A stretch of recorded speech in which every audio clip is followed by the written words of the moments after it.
Sveiki visi, su jumis laida Finansų akademija ir aš, šios laidos vedėja Šarūnė Petrošiūtė.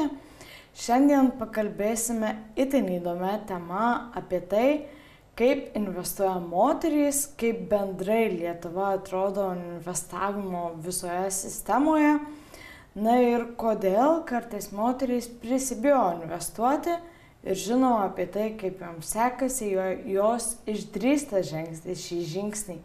Tai šios klausimus mums atsakyti padės sutelktinio finansavimo platformos Profitus marketingo vadovė Monika Lenčiskaitė. Sveiki, Monika. Labas. Malonu matyti, smagu, jog prisijungiat. Tai kaip mes atrodom kaip investuotojai bendrai pasaulyje? Tai turbūt pasaulinė statistika yra labai sudėtinga vesti, ar ne? Turim regionus, valstybės, turim ekonominius sluoksnius, ar ne, ir jų skirtingą investavimo statistiką.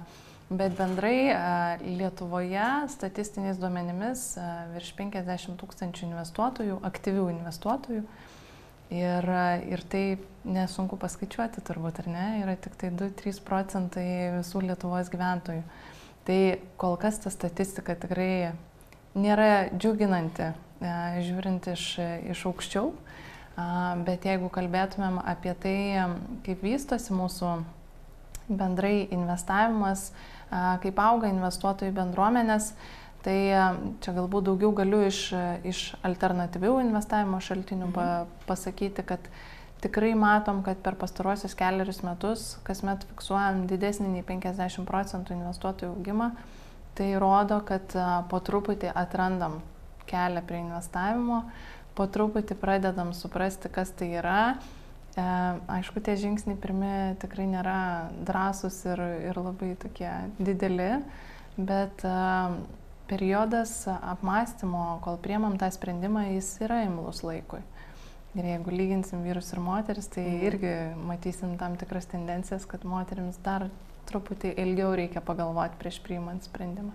O kokių investuotojų yra daugiau, ar daugiau vyrai drąsiau žengia šį žingsnį ar moterys? Tai bendrai statistika rodo, kad 65% visų investuotojų maždaug yra vyrai. Tai jau indikuoja, ar ne, kad vyrai drąsiau imasi šio žingsnio. Aišku, negalim atmesti ir to fakto, kad moteris dažnai šeimose, porose patiki investavimą ir finansų valdymą vyrams. Tai ta tendencija irgi matoma. Kalbant apie moteris, aš manau, kad dar tik tai įgauna pagreitį, nes tik dabar kūrėsi bendruomenės, įkvepiančios, besidalinančios patirtimi ir parodančios, kad tai yra ne kažkoks tai ne raketų mokslas. Aš taip sakau, viskas, kas nėra raketų mokslas, iš esmės nėra raketų mokslas, bet iš tiesų tai pradeda suprasti, kad tai yra nieko sudėtingo. O kokie būna jų pirmieji žingsniai, nuo ko jos pradeda? Taip, bendrai gal pradėsiu nuo to, kodėl nepradeda dažniausiai. Taip. Tai pagal tyrimus, kuriuos mes atlikom ir prieš keliarius metus ir dabar kartojam, ir ne tik Lietuvoje, bet ir Estijoje tą patį tyrimą esam pasidarę, tai net 65% nepradeda, nes nežino, nuo ko pradėti. Elementariai nežino, nuo ko pradėti. Ir antra priežastis yra tai, kad bijo prarasti pinigus, kurių prireiks greitų metu. Ką tai indikuoja iš esmės, kad turime žemą finansinio raštingumo lygį, nes dar neatskiriame, kad investavimui skiriamos lėšas neturėtų būti tas pats krepšelis, kurį laikome, vadinkime tai juoda diena, netikėtai situacijai ir panašiai, ar ne? Finansinė pagalba. Taip. Tai, kad bijo prarasti investuotas lėšas, tai indikuoja, kad dar nesuprantame ir neatskiriame, kad investavimas yra tik viena finansinio raštingumo dalis, kita dalis yra taupimas, pasiruošimas, draudimai, visas mūsų saugumas, kad galėtumėm toliau planuoti savo kelionę investavimo. Ir tada dar yra, ar ne, ir protingas skolinimasis, tai paskolos irgi nėra blogai, jeigu jas išnaudoji teisingai. Tai čia irgi atskiro mokslo, dar tam reikia ir raštingumo žinių. Taip. Tai čia yra pagrindinės priežastis, kodėl nepradeda. Ir kai pradeda, vis dėlto pastebim tendenciją, kad renkasi kuo mažesnę sumą, pirmą sulaukia pirmų rezultatų, tik tada pildo papildomom investicijom, renkasi tikrai jau geriau per pus mažesnę grąžą, bet saugesnės investicijas. Aišku, kaip ir visur yra išimčių. Ir moterų yra ir drąsių, ir tų, kurios jau ne pirmus metus investuoja ir turi didelį kapitalą tam sukaupę. Tai negalim taip gal absoliutinti, bet vis tiek didžioji dauguma renkasi saugesnės investicijas. Tai taip išeina, kad vyrai jie yra linkę labiau rizikuoti negu moterys. Irgi priklausomai nuo strategijos. Tai galbūt pas vyrų portfeliuose, ką pastebim platformoje, tarkim, tai tikrai matom, kad yra mažesnis susikoncentravimas į vieną kažkurią tai portfelio dalį. Tai reiškia, kad vieni vyrai investuoja į saugesnės, kiti į rizikingesnės, kiti diversifikuoja labai plačiai ir nėra tokios aiškios tendencijos, kokią matom šiandieną dar vis pas moteris portfeliuose. O moterys pačios jos daugiau žiūri į trumpąjį laikotarpį ar ilgai? Nes čia irgi investavimo atveju labai svarbu ir aktualu. Esam pastebėję šitą tendenciją, kad ypatingai pradėjus investuoti, tai žiūrima kuo trumpesnio laikotarpio. Kuo trumpesnio laikotarpio ir tai tiesiogiai susijęs su tuo, kad norisi pamatyti pirmuosius rezultatus, kaip vyksta visas procesas, o tada jau pradedamas didinti kapitalas investuojamas. O tas trumpas laikotarpis, tai kiek čia maždaug tų metų būtų? Nes metais turbūt kalbam, ne mėnesiais. Mėnesiais. Tai pastebim, kad pradeda nuo 6 mėnesių, 9 mėnesių iki 12 mėnesių investicijomis. Ir jau tam 36 mėnesių ir ilgesniam periodui pasiruošia vėliau. Ir tai labai tiesiogiai susiję su tikslais investavimo. Dažnu atveju renkamės dar ne kad pensiją ar ne sukaupti, ne kad išeiti anksčiau iš samdomo darbo ar ne ir turėti tą pastovų pajamų srautą. Bet dažnesniu atveju kaupiama yra kažkokiam tai konkrečiam tikslui, kitų metų atostogoms, vaiko studijoms, namams, renovacijai ir panašioms priežastims. Tai dėl to būtent tas laikotarpis jis nėra tas standartinis, per kurį mes įprastai pastebim investavimo tą tikrąją naudą, ar ne, 10, 20, 30 metų. Į ką fokusas realiai ir turėtų būti, kad jeigu tikslas yra pasirūpinti savo finansinę ateitimi, tai tie įgūdžiai, kaip galėtų moteris drąsiau jaustis. Ar yra kažkokios bendruomenės, nežinau, tinklalaidės, knygos, dar kažkas, kur galėtų įgauti ir žinių, ir drąsos judėti į priekį su investavimu. Tai aš kadangi ir pati pradėjau nuo nieko kito, o nuo kažkokių tai bendruomenių. Ir tikrai esu stipri šalininkė kurti bendruomenės ir dalintis patirtimi ir ieškoti atsakymų pirmiausia per patirtį žmonių, per įkvėpimą iš kitų investuojančių moterų.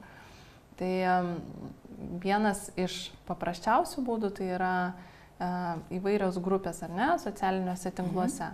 Bet mes ir šiandieną su tavim spėjom padiskutuoti, kad tai turbūt ne visais atvejais yra teisingiausias ir trumpiausias kelias iki teisingo. Filtruoti informaciją. Taip, atsirinkti informaciją ten irgi reikia, nes vis dėlto socialiniuose tinkluose yra labai didelis srautas, triukšmas komunikacinis ir ten yra ir gerų žinučių, ir ne visai teisingų žinučių. Kitas dalykas yra, tai yra įvairūs moterų investavimo klubai.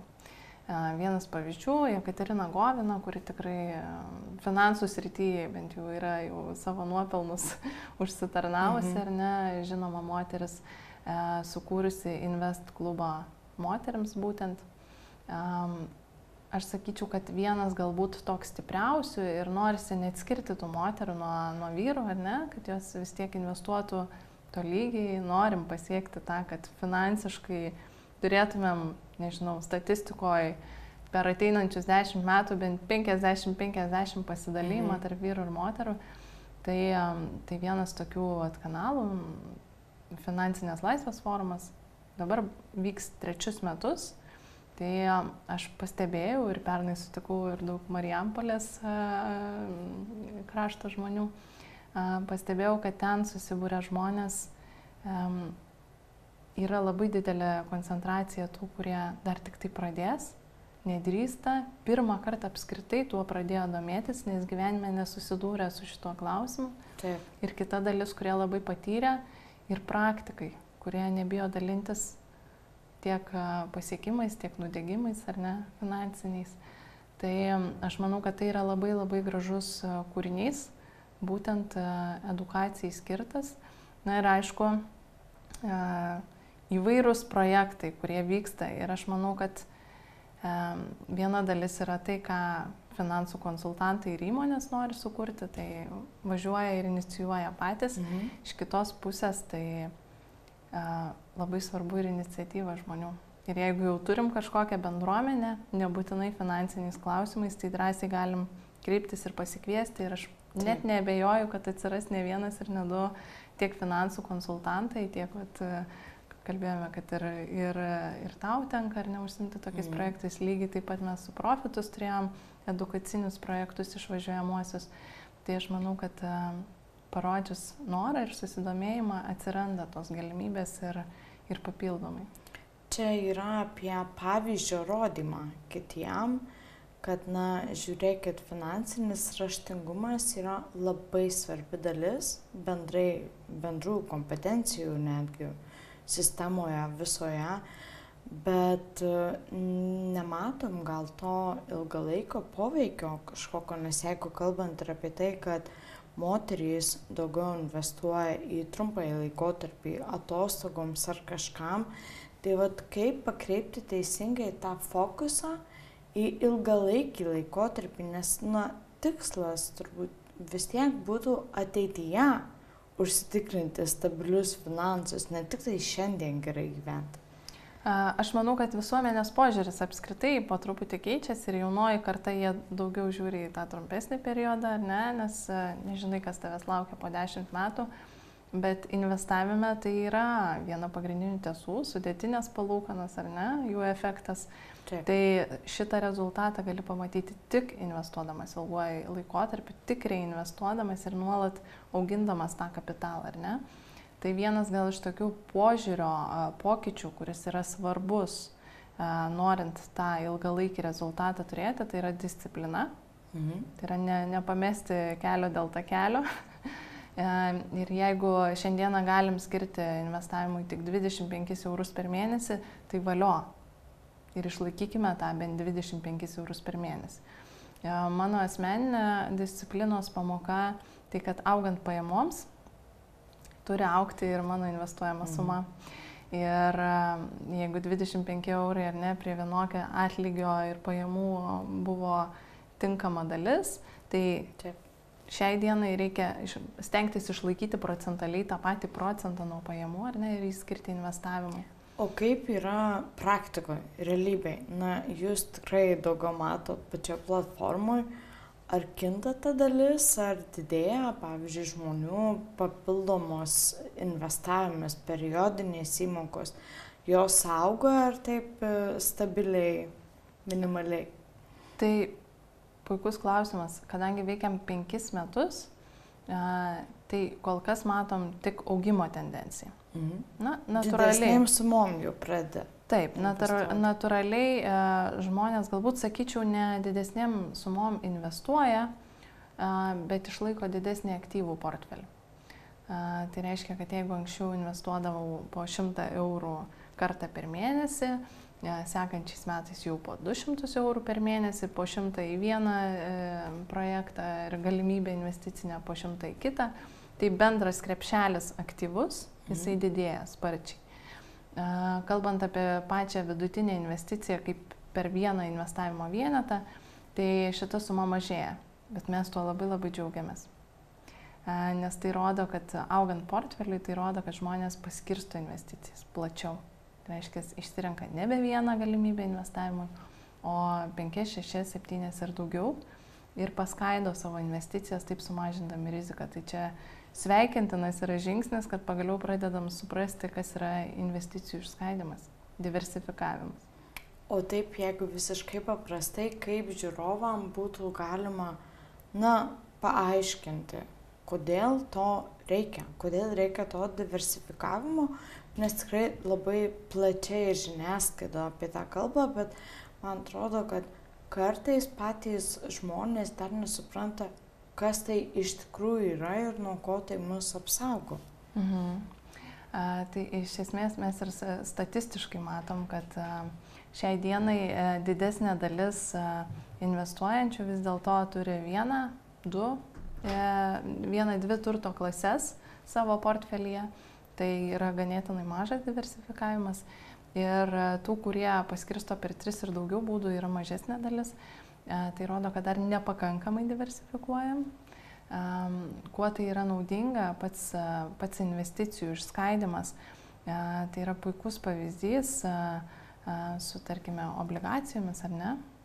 Turėjom labai ilgą laikotarpį, kada obligacijų vidutinė grąža siekia 5-6% metinių palūkanų. Ir pastarosius metus turėjom 10-12%. Kas galėjo, investicijos obligacijose realiai galėjo atsverti vidutinę infliaciją tam tikrais periodais. Tai yra kiti periodai, kada mes neturim tokios aukštos infliacijos ir kada indėliai ir obligacijos netokias palūkanas ir grąžas moka, ar ne. Ir šitas periodas išsiskiria būtent tuo, kad daug akcijų galėjom pastebėti krentančias, obligacijų grąžas kylančias. Ir tam tikros turto klasės viena kitą atsveria. Tai jeigu NT turto kainos kažkurį laikotarpį kilo, ar ne, tuo periodu greičiausiai nebuvo didelio kilimo kitam investiciniam įrankiui. Tai paskirstimas investicijų realiai duoda išlaikyti stabilų vidurkį investicijose ir užsitikrinti, kad rinkos pokyčiams esant būsime atsparesni ir galėsime kaupti ir išsaugoti kapitalą pirmiausia, nes pirma investavimo turbūt pirmas siekis yra neprarasti pinigų dėl infliacijos, dėl ekonominių kažkokių tai pokyčių, o tik tai antrinis tikslas yra didinti kapitalą ir tada jau seka visi kiti tikslai. O dabar taip galvoju dar apie moteris investuojančias. Jeigu jos išdrįsta žengti šį žingsnį, o moteriams ar vyrams sekasi geriau investuoti? Statistiškai moteriams. Ir aišku, ta procentinė dalis, kiek didesnę grąžą sugeneruoja moterų investavimas, nėra didelė, bet tai yra puikus pavyzdys, kad nepaisant visų mūsų stereotipų, kad moteris nedrįsta investuoti, investuoja saugiau, galbūt mažiau diversifikuoja, nes pradeda mažesniais žingsniais, ar ne, tai vis tiek rodo, kad moterų investicijos yra generuojančios didesnę grąžą. Ir trumpuoju laikotarpiu taip, ta procentinė dalis gali siekti tik iki procentų, ar ne, tas skirtumas. Bet kai žiūrim į ilgalaikį investavimą, į sudėtinių palūkanų naudą, tai kasmet tas 0, kažkiek tai procentų, ar ne, ilguoju laikotarpiu sudaro reikšmingą skaičių. Tai o kaip emocijos veikia šiuo atveju patį investavimo pasirinkimą? Tai turbūt pagrindinius sprendimus investavime, ypatingai nepatyrę investuotojai, priima labai labai emocingai. Tai jeigu viena investicija nepasisekė, tai kartu visą krepšelį išsitraukia, ar ne? Jeigu kas nors užsiminė, kad, nežinau, pandeminis laikotarpis buvo puikus pavyzdys, ar ne? Vieni išsiminėjo investicijas iš skrydžių kompanijų, nes karantinas, skristi negalima, kaip gali kompanijos augti. Kiti tuo metu sėdėjo ir pirko akcijas, nes kai viskas atsistos atgal į vietas, tikėtina, kad bus dideli pelningumai, sėkmingi metai ir akcijų kainos kils. Tai tas emocijom paremtas, aš manau, kad turi labai didelį įtaką grąžai. Labai didelį įtaką apskritai mūsų tam nusiteikimui ir disciplinos išlaikymui, ar ne, investavimo periodu. Ir tam, kad išvengti emocinių tokių, pavadinkime jos protrukiais, Tai labai svarbu yra dar prieš investuojant nusistatyti savo rizikos toleranciją. Tiesiog kiek man yra gerai, kiek krentant akcijams ar kylant akcijams aš jausiuosi gerai. Ir pagal tai rinktis, į kokio tipo rizikingumo instrumentus investuoti. O apie ką reikėtų pagalvoti, vat būtent rizikos pačios valdyme, kaip užduoti savo tos klausimus ir kokie tie klausimai turėtų būti, juk aš galėčiau savo pačiam aiškiai identifikuoti, kokios platformos man yra tinkamos, kokie yra kiti pasirinkimai ir ką man kaip būsimam investuotojui daryti. Tai vienas aspektas yra užduoti savo klausimus, kitas aspektas yra įsivertinti realią situaciją, kur aš esu šiandien. Ir investuojant turbūt pagrindas ir konsultacijų metu turbūt tą pabrėžia, kad priklausomai nuo to, kur tu esi gyvenime, su kiek įsipareigojimų tu esi šiandieną, pirmas įsivertinimas būtent iš to ir vyksta. Aš esu jaunas žmogus, aš dar turiu visą gyvenimą tiek viską prarasti, tiek iš naujo užsidirbti ir pakartoti visą procesą 5 kartus, ar ne? Kuo vyresnis žmogus, tuo arčiau jisai yra to laikotarpio, kada jau jo investavimo kelionė realiai turi atnešti vaisius, ar ne? Tarkim, išlaikyti pensijos laikotarpį. Tai natūraliai vienas gali rizikuoti daugiau, kitas mažiau. Tada kitas aspektas atsiranda įsipareigojimai, tai yra būsto paskolos, įvairūs lizingai, šeimos nariai. Tai aš manau, kad tik sudėjus visus šitos rodiklius mes galim įsivertinti, kur esam šiandien ir ką galim daryti toliau. Tai ačiū, Monika, jog sutikot atvykti ir aš labai tikiuosi, kad mūsų ypatingai laidos žiūrovės, bet taip pat ir žiūrovai drąsiau žengs į investavimą. O šiandien su jumis buvo laida Finansų akademija, aš laidos vedėja Šarūnė Petrašiūtė ir mūsų nuostabioji Monika Lentickaitė.